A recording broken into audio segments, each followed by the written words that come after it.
යේසුස් ක්‍රිස්තුස් වහන්සේගේ නාමයෙන් ඔබ සෑම කෙනෙක්ම ඉතාමත් ආදරයෙන් පිළිගන්නවා. අද දවසේ මම කැමති දෙවියන් වහන්සේගේ වචනය තුළින් ඔබට කතා කරන්න. අපි පෙරලගමු ද්විතීය කතාව පොතේ 8 වෙනි පරිච්ඡේදයේ 1 සිට 5 දක්වා. නුඹලා ජීවත්ව බෝ වෙන පිණිසද ස්වාමින් වහන්සේ නුඹලාගේ පියවරුන්ට දිවුල දේශයට ඇතුළුව ඒක හිමි කර ගන්නා පිණිසද අද මා විසින් නුඹලාට අනුකරන මුළු ආඥාව ආරක්ෂා කරන්නට බලාගෙන ඉල්ලා. නුඹේ දෙවිවෝ ස්වාමින් වහන්සේ නුඹ යටත් කර නුඹ සෝදිසි කර උන්වහන්සේගේ ආඥා නුඹ ආරක්ෂා කරනවාදයි නැත්දයි නුඹේ සිතේ තිබෙන දේ දැනගන්නා පිණිස මේ 40 අවුරුද්දේ කාන්තාරයේ ගෙන ගිය මුළු මාර්ගය සිහි කරපන්න. උන්වහන්සේ නුඹ යටත් කොට නුඹ බඩගින්නට පැමිණෙන්නට ඉඩ හැර මනුෂ්‍ය ජීවත් වෙන්නේ රොටි වලින් පමණක් නොවන බවත් ස්වාමින් වහන්සේගේ මුඛයෙන් නික්මෙන සියල්ලෙන් මනුෂ්‍ය ජීවත් වෙන බවත් නුඹට දන්වා දෙන පිණිස නුඹ දැන නොගෙන සිටියා වූ නුඹේ පියවරුන්ද දැන නොගෙන සිටියා වූ මන්නාවලින් නුඹ පෝෂණය කළසේක. මේ 40 අවුරුද්දේ නුඹේ වස්ත්‍ර නුඹ පිට පරණ නොවිය. නුඹේ පාද ඉදිමුනේ නැත.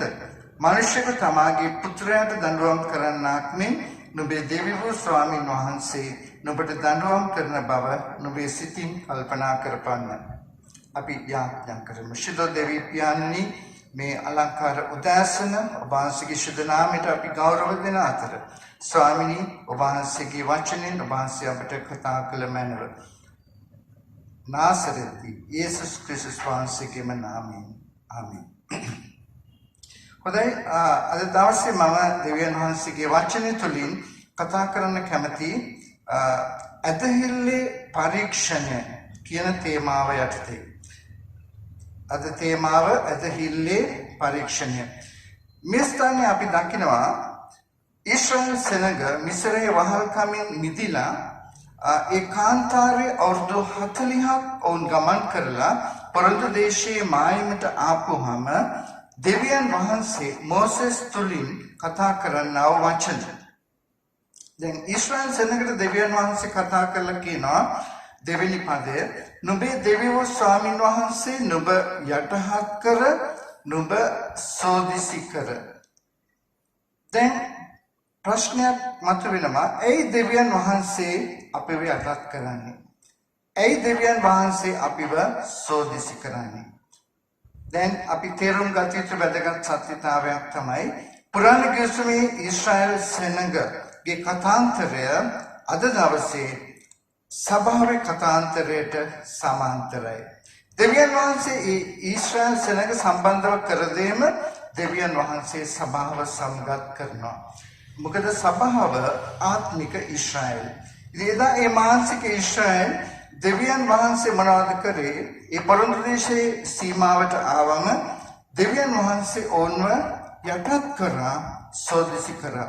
ඒ අවුරුදු 40ක් කාන්තාරයේ ඕන් පැමිණි ගමන තුල දෙවියන් වහන්සේ ඉඩ හැරියා බොහෝ අමාරුකම් තුල යන්ට. දෙවියන් වහන්සේට අරමුණක් තිබුණා ඊශ්‍රායල් සෙනඟව එසේ යටහත් කරන්න, සෝදිසි කරන්න. දැන් අපි ප්‍රශ්නයක් ඇහුවොත් අද දවසේ සභාවට දෙවියන් වහන්සේ ඒ දේම කරනවා. ඇයි දෙවියන් වහන්සේ ඔබ යටත් කරන්නේ? දැන් අපේ මනුෂ්‍ය ස්වභාවය තමයි අපේ මානසික ශක්තිය මත රඳා පවතින උත්සාහ කිරීම. මානසික ශක්තිය තුළ ක්‍රියා කරන්න උත්සාහ කිරීම. නමුත් දෙවියන් වහන්සේ අපව තෝරගෙන තිබෙන්නේ අපගේ මානසික ශක්තියෙන් ගමනක් යන්න නෙවෙයි. දෙවියන් වහන්සේ අපව තෝරගෙන තිබෙන්නේ දෙවියන් වහන්සේ තුළ දෙවියන් වහන්සේට ඕන ආකාරයෙන් දෙවියන් වහන්සේ මත රඳා පැවතිලා ගමනක් යන්න. ඉතින් ඒ නිසා ඔබගේ ජීවිතයේ 100%ක්ම දෙවියන් වහන්සේ මත රඳා පවතින පිණිස දෙවියන් වහන්සේ ඔබ යටත් කරනවා. දැන් සභාව ගත්තහම දැන් අප තුළ දෙවියන් වහන්සේගේ ආත්මයන් වහන්සේ වාසය කරනවා. දැන් ශුද්ධාත්මයන් වහන්සේ පියවරෙන් පියවර අපව ඉදිරියට ගෙන යන්න උන්වහන්සේ කැමැති. ඉතින් දෙවියන් වහන්සේට ඒ දේ කරන්න නම් අපි සම්පූර්ණයෙන්ම යටත් වෙලා ශුද්ධාත්මයන් වහන්සේට අපේ ජීවිතය ඉඩහරින්න අවශ්‍යයි.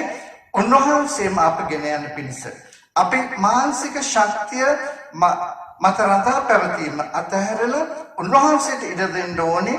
උන්වහන්සේට අපේ ජීවිත බාර දෙන්න ඕනේ. උන්වහන්සේම අප ගෙන යන පිණිස. දැන් උන්වහන්සේ අපි සාමාන්‍යයෙන් ඉංග්‍රීසියෙන් කියනවා gentleman spirit. ඒ කියන්නේ උන්වහන්සේ කවදාවත් බලෙන් අප තුළ යම් දෙයක් කරන්න උත්සාහ කරන්නේ නැහැ. අපි කොතෙක් දුරට උන්වහන්සේට ඉඩ හරිනවද අපේ ජීවිතේ ක්‍රියා කරන්න? උන්වහන්සේ ඒ තරමටම අපේ ජීවිත තුළ ක්‍රියා කරන්නට සූදානම්ව සිටිනවා. දැන් දෙවියන් වහන්සේ ඇයි අපිව සෝදිසි කරන්නේ? දැන් සෝදිසි කිරීම කියලා කියන්නේ අපේ ඇදහිල්ල පරීක්ෂණයට භාජනය කිරීමයි.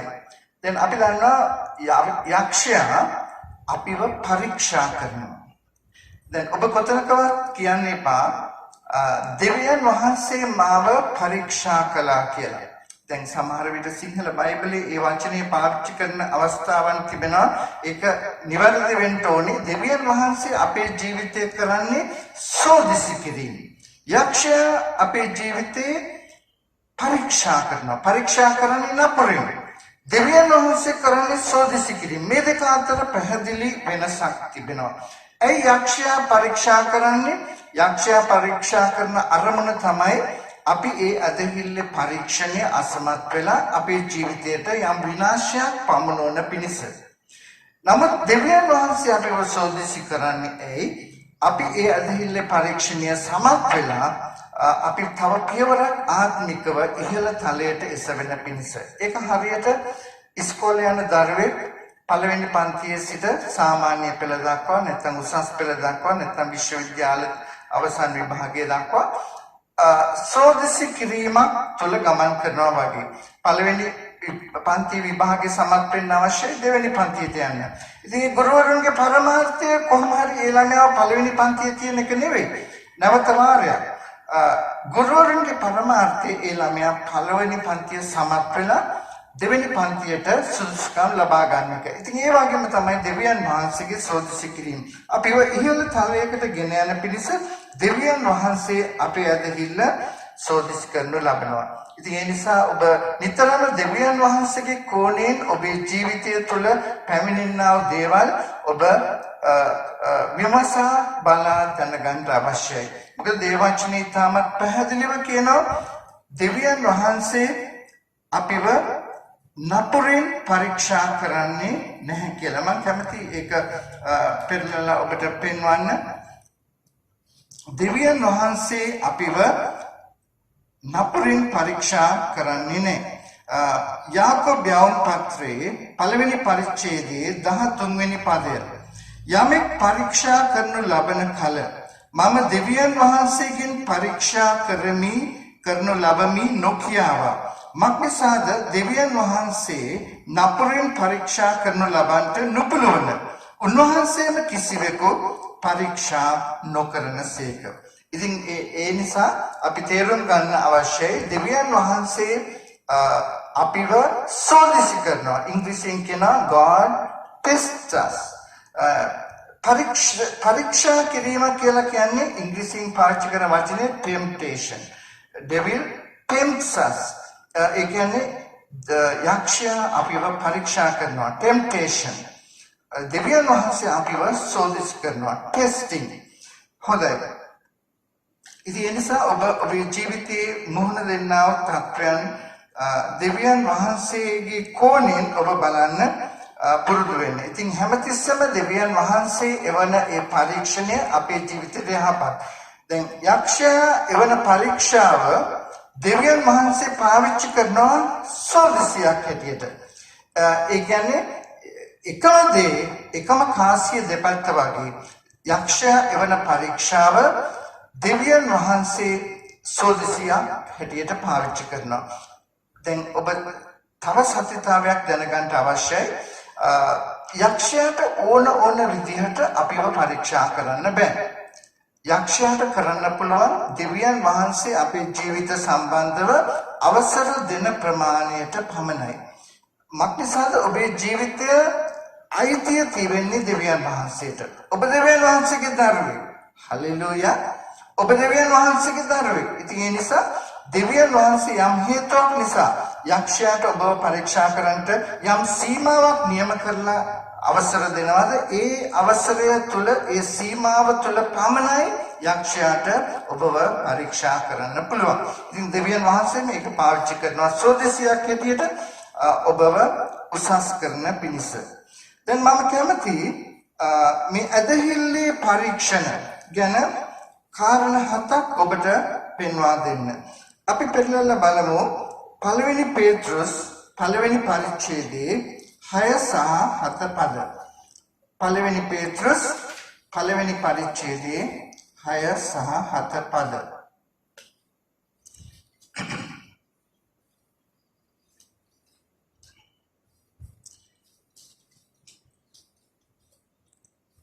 දැන් මේ ස්ථානයේ අපි දකිනවා දෙවියන් වහන්සේ මේ ඇදහිල්ල පරීක්ෂණය ගැන ඉතා පැහැදිලිව කතා කරනවා. මේ ස්ථානයේ කියනවා ඕනෑව තිබෙන විට නුඹලා දැන් ස්වල්ප කලක් අනේකාකාර පරීක්ෂා වලින් ශෝකයට පත්වන නමුත් ඒ ගැලවීම ගැන නුඹලා ඉතා ප්‍රීතිවන්තය. එසේ ශෝකයට පත්වන්නේ නාස්ති වී යන්නා වූ එසේද වුවත් ගින්නෙන් සෝදිසි කරන්නා වූ රණට වඩා අගේව තිබෙන නුඹලාගේ ඇදහිල්ල පරීක්ෂා කිරීමේ යේසුස් ක්‍රිස්තුස් වහන්සේගේ එළිදරව් වීමේදී ප්‍රශංසාවත් මහිමයත් ගෞරවයත් පැමිණෙන පිණිසයි. දැන් මේ ස්ථානයේ කියනවා එක් පළවෙනි එක තමයි පරීක්ෂණය තිබෙන්නේ ස්වල්ප කාලයක්. 6 වෙනි පදේ පළවෙනි පේත්‍රස් පළවෙනි පරිච්ඡේදයේ 6 වෙනි පදේ කියනවා ඕනෑව තිබෙන විට නුඹලා දැන් ස්වල්ප කලක් අනේකාකාර පරීක්ෂා වලින් ශෝකයට පත්වන නමුත් ස්වල්ප කලක් ඒ ඇදහිල්ලේ පරීක්ෂණය තිබෙන්නේ ස්වල්ප කාලයයි. දෙවෙනි එක ඒක අවශ්‍ය නම් පමණයි. ඒක ඕනෑව තිබෙන විට දැන් ඔබ සිතින් මවා ගන්න කැටයම් කරුවෙක් දැන් කැටයමක් හදනවා. දැන් ඔහු මොනවද කරන්නේ? ඒක මුල් කාලයේදී ඒක කියතෙන් ඉරලා ඒ අවශ්‍ය දී කොටේ ලබා ගන්නවා. ඊට පස්සේ එක එක ආයුධ පාවිච්චි කරලා ඒ කැටයම ලස්සනට නිර්මාණය කරනවා. ඉතින් සමහර මේ අවසාන ක්‍රියාවලියේදී ඒ වැලි කඩදාසි වගේ දේවල් පාවිච්චි කරලා ඔහු ඒ කැටයම ඉතා සියුම් සිනිඳු කැටයමක් බවට පත් කරනු ලබනවා. දැන් එහෙම කරන්නේ ඒ කැටයමට වටිනාකමක් දෙන පිණිස. දැන් ඒක අතින් අල්ලපුවාම ඉතා මෘදුව තිබෙන්න අවශ්‍යයි. සිනිඳුව තිබෙන්න අවශ්‍යයි. ඉතින් ඒ වගේ තමයි ඔබේ ඇදහිල්ලේ පරීක්ෂණය. දෙවියන් වහන්සේ මොනවද කරන්නේ? ඔබේ ජීවිතය තුළින් හරියට කැටයමක් හදනවා වගේ. ඒ කියන්නේ දැන් අපිට පෙනෙන්නේ මේ බාහිර මනුෂ්‍යයා, නමුත් අතුලාන්ත මනුෂ්‍යෙක් ඉන්නවා. දෙවියන් වහන්සේ කරන්නේ මේ අතුලාන්ත මනුෂ්‍යව හරියට අර කැටයම් කැටයම හදනවා වගේ අතුලාන්ත මනුෂ්‍යව ගොඩනගන එකයි. ඉතින් ඒ නිසා පළවෙනි එක තමයි පරීක්ෂණයේ තිබෙන ස්වල්ප කාලයක්.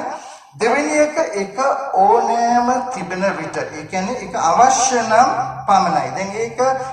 දැන් හොඳට මට සිනිඳු වුණාම තවදුරටත් ආයුධයක් හෝ වැලිකඩ දාසියක් හෝ පාවිච්චි කරන්න අවශ්‍ය නැහැ. ඉතින් ඒ නිසා ඔබ තේරුම් ගන්න ඔබේ ජීවිතයේ දෙවියන් වහන්සේ ඔබේම යහපත පිණිස මේ ඇදහිල්ලේ සෝදෙසි කිරීම නිර්මාණය කර තිබෙනවා.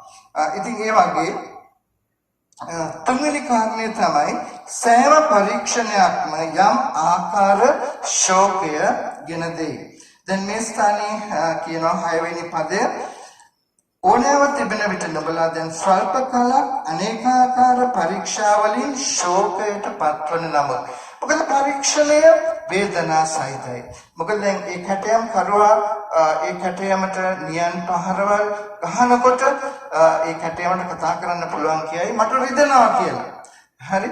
ඉතින් ඒ වගේ තමයි දෙවියන් වහන්සේ ඔබේ ජීවිතයේ ඇතුළත මනුෂ්‍යයා ගොඩනගනකොට ඒක ඔබට වේදනා සහිත වෙන්න පුළුවන්. නමුත් දෙවියන් වහන්සේ දන්නවා ඒක ඔබේ ජීවිතයේ අනිවාර්යයෙන්ම සිදු වෙන්න අවශ්‍යයි. දෙවියන් වහන්සේ බලාපොරොත්තු වෙන කැටයම ඔබේ ජීවිතයෙන් නිර්මාණය වෙන පිණිස.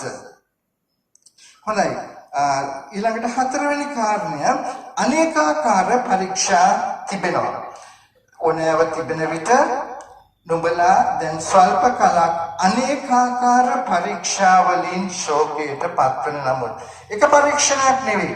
දැන් අර කැටයමට මුලින්ම ඒ කියත් පහර වලින් තමයි ඒක කොටය අරගන්නේ.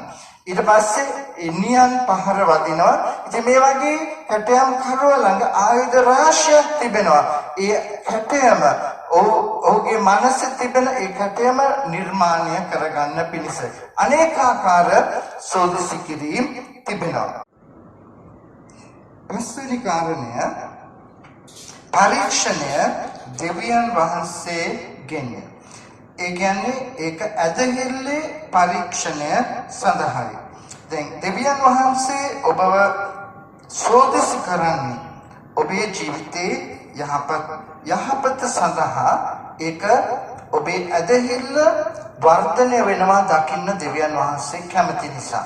දැන් දෙවියන් වහන්සේ ඔබේ ජීවිතේ මේ දක්වා බොහෝ දේවල් කර තිබෙනවා.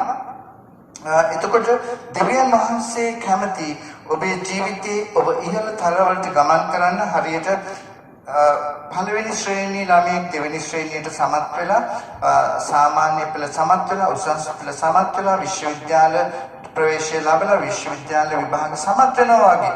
ඉතින් ඒ වගේ දෙවියන් වහන්සේ කැමති ඔබව ආත්මිකව ඉහළ තලවලට ගෙනෙන පිණිස. හොඳයි. ඉතින් මේ නිසා පරීක්ෂණය දෙවියන් වහන්සේගෙන් ඉතින් ඒ නිසා ඔබ යක්ෂයට වාසි ලැබෙන විදිහට කතා කරන්න එපා. අයියෝ යක්ෂයා මාව පරීක්ෂා කරා මම මාර අමාරුවක වැටුනේ. ඉතින් මේ විදිහට ඔබ යක්ෂයාගේ කෝණයෙන් බලලා කතා කරන්න එපා. ඔබ කතා කරන දෙවියන් වහන්සේගේ කෝණයෙන් මගේ ජීවිතේ දෙවියන් වහන්සේ යම් දෙයක් කරමින් සිටිනවා. ඉතින් ඔබ සිතින් දෙවියන් වහන්සේට ස්තුති කරන ඔබ අමාරු කාල පරිච්ඡේදයක් පසු කරනකොට මක්නිසාද දෙවියන් වහන්සේ යහපත් අරමුණක් තුළ ඔබේ ඇදහිල්ල සෝදිසි කරනු ලබනවා. ඔබ ඇදහිල්ලෙන් ඉහළ තලවලට ගමන් කරනවා දකින්න. ඒ වගේම හයවෙනි කාරණය අපේ ඇදහිල්ල ගින්නෙන් සෝදිසි කරනු ලබන රත්තරන් වලට වඩා අගනේ. දැන් පළවෙනි පේත්‍රස් පළවෙනි පරිච්ඡේදයේ 7 වෙනි පදයේ කියනවා එසේ ශෝකයට පත්වන්නේ නාස්ති වී යන්නා වූ එසේද වූවත් ගින්නෙන් සෝදිසි කරන්නා වූ රණට වඩා අගේව තිබෙන නුඹලාගේ ඇදහිල්ල පරීක්ෂා කිරීමෙන් යේසුස් ක්‍රිස්තුස් වහන්සේගේ එළිදරව් වීමේදී ප්‍රශංසාවක් මහිමයක් ගෞරවයක් ලැබෙන පිණිසය. ඉතින් ඒ නිසා ඔබේ ඇදහිල්ල ගින්නෙන් සෝදිසි කරනු ලබන රණට වඩා අගනේව තිබෙනවා. දැන් එක ලස්සන කතන්දරයක් තිබෙනවා මෙහෙම. එක රන්කරුවෙක් ඒ රත්තරන් ගින්නට දාලා දැන් රත්තරන් පවිත්‍ර කරනවා. දැන් ඔහු ඊට පස්සේ ඒක එළියට අරගෙන ඔහු නැවත ආයෙ ගින්නට දානවා. ඉතින් මේක බලන් හිටියලු කෙනෙක්. ඉතින් දැන් ඒ බලන් හිටපු කෙනා හිතවලු දැන් ඇති රත්තරන් පවිත්‍ර වෙලා ඒ ප්‍රමාණය දැන් සෑහෙනවා කියලා. ඉතින් රන්කරුවා කරුවේ නෑ තාම පවිත්‍ර වෙලා නෑ කියලා. ඉතින් ඕක නැවත ගින්නට දානවා. ඊට පස්සේ ආයෙ අරගන්නවා. ආයෙත් බලලා ආයෙ ගින්නට දානවා.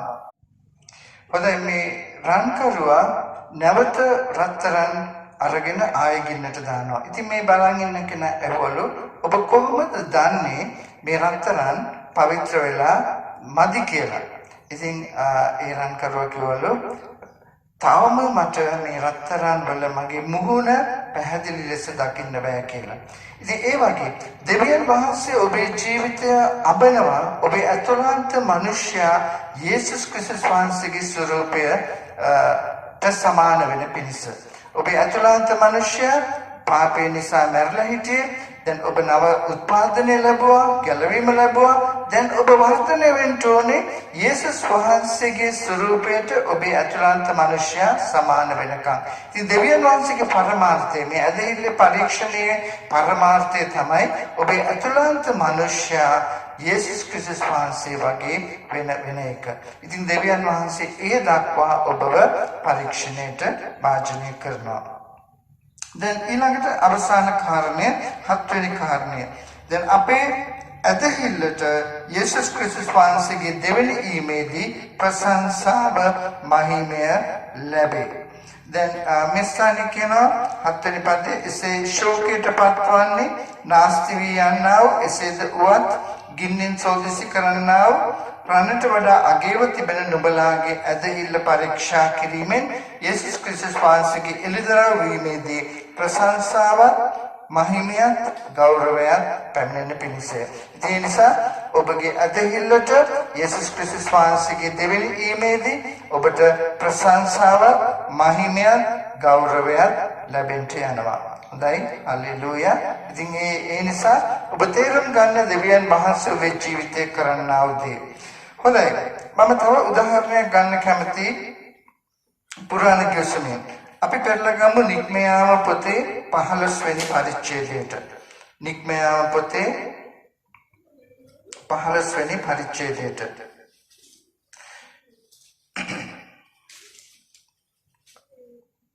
විසි දෙවෙනි පදයේ සිට 26 වෙනි පදය දක්වා. තවද මෝසෙස් ඊශ්‍රායෙල් මිනිසුන් රත මුහුදේ සිට ගෙන ගියේය. ඔවුහු ශූර්ණ වනාන්තරයට පිටත්ව ගියෝය. ඔවුහු 3 දවසක් වනාන්තරයේ ගොස් වතුර නොලැබුවෝය. ඔවුන් මාරාට පැමිණුණු කල එහි වතුර තික්ත නිසා බොන්ට නොහැකි විය. එබැවින් ඒ ස්ථානයට මාරා යන නම තබන ලද්දේය.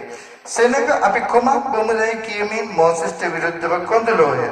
ඔහු ස්වාමීන් වහන්සේට හඬ ගැසීය. ස්වාමීන් වහන්සේ ඔහුට ගහක් පෙන්වුසේක.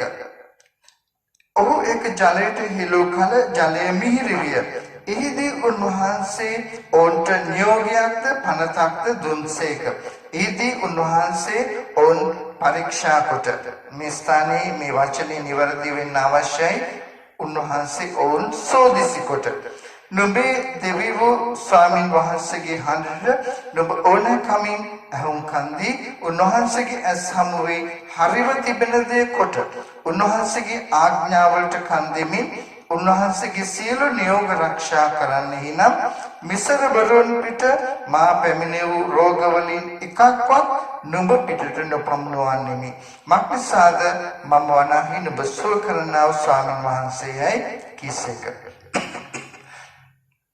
දැන් මේ ස්ථානයේ අපි දකිනවා ඊශ්‍රායෙල් සෙනඟ මේ මිසරයේ වහල්කමින් මිදිලා ඒ රතු මුහුද දෙවියන් වහන්සේ ඔවුන් උදෙසා දෙබෑ කරලා ඔවුන්ට මාර්ගයක් සාදලා ඒ තුලින් එගොඩ වෙනවා.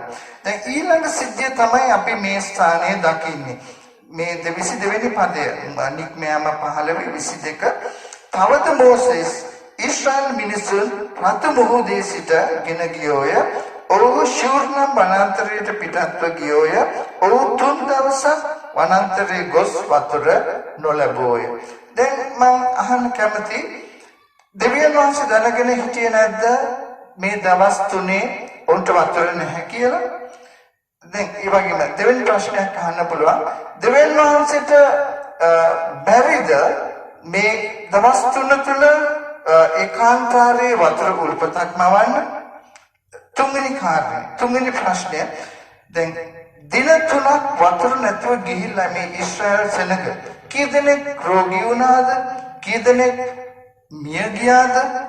මොකද පුංචි දරුවෝ පවා ඉන්නවා මේ සෙනඟ අතරේ. එක දරුවෙක් හරි රෝගී වුණාද? දරුවෙක් හරි මිය ගියාද? 4වෙනි කාරණය. මෙව දැන් මේ දවස් තුනේ වතුර නැති කාරණය මේ රතු මොහොතේ සිද්ධියත් එක්ක සම්බන්ධ වෙන්නේ කොහොමද? දැන් ඊළඟට අවසාන වශයෙන් අවසාන ප්‍රශ්නය මේ පරීක්ෂණය තුළින් එදා ඊශ්‍රායලට දෙවියන් වහන්සේ අද අපිට අපි ආත්මික ඊශ්‍රායල් සභාව අපිට උගන්වන පාඩම කුමක්ද? දැන් අපි මේ ප්‍රශ්න වලට බැලුවොත් දෙවියන් වහන්සේ හොඳටම දන්නවා මේ දවස් තුනේ වතුර නැහැ කියලා. දෙවියන් වහන්සේට පුළුවන් අවශ්‍ය නම් වතුර වලටක් මවල දෙන්න. නමුත් දෙවියන් වහන්සේ ඕනකමින්ම එහෙම කරේ නැහැ. මොකද කිසිම ඊශ්‍රායල් සෙනඟගෙන් එක්කෙනෙක්වත් දරුවෙක්වත් අසනීප වුණේ නැහැ, රෝගී වුණේ නැහැ, මරණයටපත් වුණේ නැහැ. දැන් දෙවියන් වහන්සේට ඕන කරේ දෙවියන් වහන්සේ ඒ රතු මොහොත දෙපැය කරලා ඊශ්‍රායල් සෙනඟට එළිතරව් කළා. දෙවියන් වහන්සේගේ බලය ඕන් හිතේ තබාගෙන මේ දවස් තුනේ ගමන යන්න දෙවියන් වහන්සේ කරේ අදහිල්ල ඇතිව.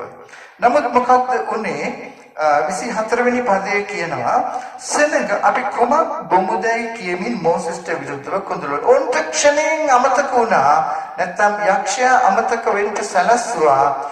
ඒ රතු මුහුද දෙබෑ කරලා දෙවියන් වහන්සේ කරපු ඒ මහත්ය. ඉතින් ඒ නිසා අපි ගොඩක් ප්‍රවේශම් වෙන්න අවශ්‍යයි. අපිට විශාල ආශිර්වාදයක් ලැබුණාම ඒක යක්ෂයා අපේ මතකෙන් ඒක උදුරා ගන්න දෙන්න හොඳ නැහැ.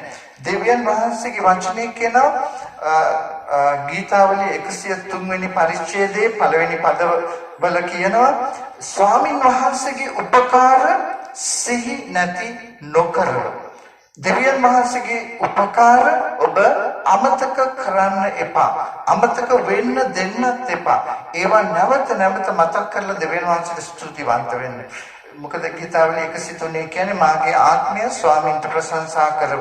මා තුළ ඇති සියල්ල උන්වහන්සේගේ ශුද්ධ නාමයට ප්‍රශංසා කරව. කේම කියලා ඊට පස්සේ කියනවා උන්වහන්සේගේ උපකාර සිහි නැති නොකරව. ඉතින් ඒ නිසා දෙවියන් වහන්සේ අපේ ජීවිතේ කරන දේ යහපත් අමාරු කාල පරිච්ඡේදයක් තුලින් යනකොට ඔබ මතක් කරගන්න දෙවියන් වහන්සේ ඔබේ ජීවිතේ කරපු මහත් දේ. දැන් මට මතක් වෙනවා මේ ස්ථානයේදී දාවිද්ගේ චරිතය. දැන් දාවිද් පොඩි ළමයි, පොඩි කොල්ලෙක්. දැන් ගොලියත් ඊශ්‍රායල් සේනාවට අභියෝග කරනවා. දැන් දාවිද් කියනවා මම යන්නම් මේ ගොලියට විරුද්ධව සටනට. දැන් දාවිද් ඊශ්‍රායලයේ රජතුමා සාවුල් කියනවා ඔහු යුද්ධකාරයෙක්, ඔබ පොඩි කොල්ලෙක්. ඔබ කොහොමද මේ මිනිස්සුන්ට විරුද්ධව යුද්ධ කළ ජයගන්නේ? ඒතකොට දාවිද් කියනවා ඔබේ දාසයා වනාන්තරේ බැට්ටෝන් බලාගෙන ඉන්නදී දවසක් සිංහෙක් ආවා. ඊළඟ දවසේ වලහෙක් ආවා. මම සිංහයාටත් වලහටත් දෙන්නටම ගහලා මැරුවා. ඒ වගේ මම මේ ගොලියටත් ඒ දෙයම කරනවා. දෙවියන් වහන්සේ මට මේ ගොලියට විරුද්ධව ජය දෙනවා කියලා. ඉතින් ඇත්තටම දාවිද් මතක තියාගෙන තිබුණා අමතක කරේ නැහැ. දෙවියන් වහන්සේට උපකාර කරා ඒ සිංහයව මරන්න, වලසව මරන්න. ඒ වගේම දාවිද් දැන් ඒක ඕගේ ඇදහිල්ලෙන් කියනවා ගොලියටත් මම එහෙම කරනවා කියලා. ඉතින් ඒ වගේ දෙවියන් වහන්සේ ඔබේ ජීවිතේ කරන දේවල් අමතක කරන්න, අමතක වෙන්න ඔබ ඉඩ දෙන්න එපා. දැන් ඇත්තටම ඔබ ඊශ්‍රායල් කතන්දරේ බැලුවොත් ඊශ්‍රායල් සෙනඟට තිබුණ ඇදහිල්ලේ පරීක්ෂණ 10ක්. දැන් ඒක කියනවා ගලන් කතාවේ මේ ඇදහිල්ලේ පරීක්ෂණ 10ම ඊශ්‍රායල් සෙනඟ අසමත් වුණා කියලා. ගණන් කතාව 14 වෙනි පරිච්ඡේදයේ 21 සිට 23 දක්වා. එහෙත් මා ජීවත්ව සිටිනවත් මුළු පොළොව ස්වාමීන් වහන්සේගේ තේජසින් පූර්ණ කරනු ලබනවත් සැබෑ වාසයේම මාගේ තේජසත් මිසරයේදී හා කාන්තාරයේදී මා විසින් දැක්වා වූ ලකුණු දුටුවා වූ මේ සියලු මනුෂ්‍යයන් මාගේ හඬට කීකරු නොවි දැන් දසවරක් මා පරීක්ෂා කළ බැවින් සැබවින් මා විසින් ඔවුන්ගේ පියවරුන්ට දෙන ලෙස දිවුල දේශය ඔහු නොදක්නෝය. මා හෙලා දැක්වූ කිසිවෙක්වත් ඒක නොදක්නේය. ඉතින් ඒ නිසා දෙවියන් වහන්සේ කියනවා මේ ඇදහිල්ලේ පරීක්ෂණ 10 ඊශ්‍රායල් සෙනඟ සමත් වුණා. ඉතින් ඒ නිසා දෙවියන් වහන්සේ කියනවා මම පොරොන්දු වුණ ඒ දේශය මේ પરම්පරාව දකින්න යන්නේ නැහැ. තවත් තැනක තියෙනවා ඔවුන්ගේ දරුවන් තමයි ඒ දේශයට යන්නේ. කිරියෙන් පැණියෙන් උතුරන ඒ දේශයට. දැන් අපි මේක අවසන් කරන්න ඉතින් අපි ආත්මික ඊශ්‍රායල් සභාව නව ගිවිසුම් කාලයේ සිටින්නේ දෙවියන් වහන්සේ මේ සියල්ල තුලින් සභාවට කතා කරනවා. සභාව එදා ඊශ්‍රායල් වගේ අසමත් නොවි ඒ ඇදහිල්ලේ පරීක්ෂණ ජය ගන්න පිණිස. ඉතින් අවසාන වශයෙන් පළවෙනි කොරින්ති 10 වෙනි පරිච්ඡේදයේ 10 සහ 11 පද මම කියන්න කැමතියි. මේ ස්වාමී කියනවා නුඹලා නොකොඳුරහල්ලා ඔවුන්ගෙන් සමහරෙක් කොඳුරා විනාශකයාගෙන් නාස්ති වුණෝය. ඒ සියල්ල ආදර්ශයක් වශයෙන් ඔවුන්ට සිද්ධ වුණේය. ඒවා ලියා තිබෙන්නේ කාලවල කෙලවරට පැමිණ සිටිනා අපට අවවාද පිණිසය. ඉතින් ඒ නිසා එදා ඒ ඊශ්‍රායල්ට සිදු වුණ දේවල් දෙවියන් වහන්සේ කියනවා කාලවල අවසානයේ පැමිණ සිටින අපිට ඒක අවවාදයක් පිණිසයි ඒවා ලියා තිබෙන්නේ කියලා. ඒ වගේම දෙවියන් වහන්සේ ඊට අනර්ග පොරොන්දුවක් ඒ ස්ථානයේ දෙනවා. 12 වෙනි පදය එහින් තමා කෙලින් සිටින්නේ යයි සිතන තැනැත්තේ නොවැටින්ට බලා ගනිවා. 13 වෙනි පදය ඊට අනර්ග පොරොන්දුවක්. මේ අදහිල්ලේ සෝදිසි කිරීම ගැන දෙවියන් වහන්සේ මෙහෙම කියනවා මනුෂ්‍ය විසින් ඉසිරිය හැකි පරීක්ෂාවක් මිස අනෙකක් නුඹලාට පැමිණුනේ නැත. නමුත් දෙවියන් වහන්සේ විශ්වාස කෙනෙක්ය. උන්වහන්සේ නුඹලාගේ පුළුවන් කමට වඩා නුඹලා පරීක්ෂා කරනු ලබන්ට ඉඩ නොදී නුඹලාට පරීක්ෂාව ඉවසිය හැකිවන පිණිස ඒ සමග ගැලවෙන මාර්ගයද සාදා දෙනසේක. දෙවියන් වහන්සේ කියනවා අපිට දෙවියන් වහන්සේ ගෙනෙන ඒ අදහිල්ල සෝදිසි කිරීම අපිට ඉවසන්න පුළුවන් ප්‍රමාණයට වඩා වැඩි සෝදිසි දෙවියන් වහන්සේ එවන්නේ නැහැ කියලා. ඒක දෙවියන් වහන්සේගේ පොරොන්දුවක්. ඒ නිසා දෙවියන් වහන්සේ කියනවා ඒවා අපිට ඉවසන්න පුළුවන් වෙන විදිහට ඒ සමගම ගැලවීමේ මාර්ගයක් දෙවියන් වහන්සේ අපට සාදා එවනවා කියලා. ඉතින් ඒ නිසා ඔබගේ ජීවිතයේ තාමාරු කාල පරිච්ඡේදයක් තුළ යනකොට මම නැවත කියනවා ඔබ කතා කරන්න එපා යක්ෂයාගේ කෝණයෙන් බලලා. යක්ෂයා මට පීඩා කරා, යක්ෂයා මට පහරක් දුන්නා. ඉතින් මේ වගේ. නමුත් ඔබ බලන්න දෙවියන් වහන්සේගේ කෝණයෙන් දිහා බලලා දෙවියන් වහන්සේ ඔබේ ජීවිතයේ මේ අමාරු කාල පරිච්ඡේදයේ යහපත් දෙයක් කරමින් සිටිනවා. ඉතින් ඒ නිසා දෙවියන් වහන්සේ පොරොන්දු වෙනවා ඒ අමාරු කාල පරිච්ඡේදය දෙවියන් වහන්සේ සීමා කරලා ඔබට දරන්න පුළුවන් සීමාව ඉක්මවා නොයන්න ඒ වගේම ඒ සමගම ඒ අමාරු කාල පරිච්ඡේදයෙන් ගැලවෙන මාර්ගය දෙවියන් වහන්සේ ඔබ උදෙසා සාදා දෙන බවත් දෙවියන් වහන්සේ ඔබට පොරොන්දු වෙනවා. ඉතින් මම විශ්වාස කරනවා මේ මොහොතේදී මේ දෙවියන් වහන්සේගේ වචනය මේ අදහිල්ල සෝදිසි කිරීම ගැන තිබෙනා දෙවියන් වහන්සේගේ කාරණා ඔබට ආශිර්වාදයක් වෙනවා කියලා. ඉතින් මේ මොහොතේදී දෙවියන් වහන්සේගේ කරුණාවත් අනුග්‍රහයත් ඔබ සමගම වේවා. අදහිල්ල සෝදිසි කිරීම ජය ගන්නට දෙවියන් වහන්සේව ඔබට උපකාර කරන සේක්වා. යේසුස් ක්‍රිස්තුස් වහන්සේගේම නාමයෙන් ආමීන්. ඔබ සැමට ජේසු පිටයි.